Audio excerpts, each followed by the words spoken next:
अरे तो बूढ़ा जिंदगी हो जाए तो झांड कोहेला करे छी छोड़ी बिनो और घमंड मिक्स बाय नितेश विदर्भी कोहेला करे छी छोड़ी रूप पर घमंड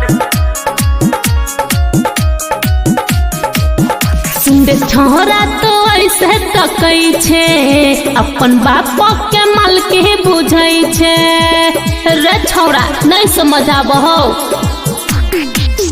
सुंदे छोरा तो ऐसे तकई छे अपन बाप के माल के बुझई छे है रे यही से न घूर हो जो हमारा से दूर है रे यही से न घूर हो जो हमारा से दूर ऐसे करना तू हमारा के काम।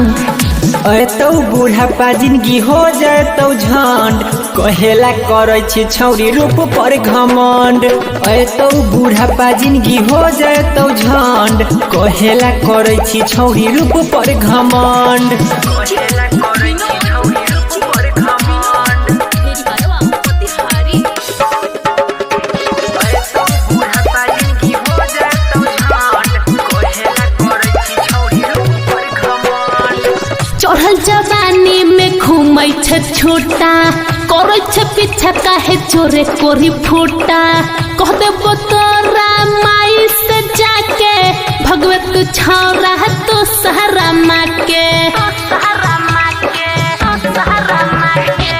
चढ़ल जवानी में घूमै छे छोटा करे छे पीछा काहे चोरे कोरी फूटा कह देबो तोहरा माई से जाके भगवे रे छौरा तू सहरा माँ के तू बारे बेसरम तोरा नहीं खेरे गम तू बारे बेसरम तोरा नहीं खेरे गम सफा बारे तू छौरा खत्म। अरे तो बूढ़ा जिंदगी हो जाए तो झंड कहेला करे छी छौरी रूप पर घमंड। अरे तो बूढ़ा जिंदगी हो जाए तो झंड कहेला करे छी छौरी रूप पर घमंड। कहेला करे छी छौरी रूप पर घमंड। अरे तो बूढ़ा जिंदगी हो जाए तो झंड कहेला करे छी छौरी रूप पर घमंड। रखबे की छौरी जवानी जोगा के लेबहु नाम जदी जइबे खिया के तोहरे महला जप बौगे छौरी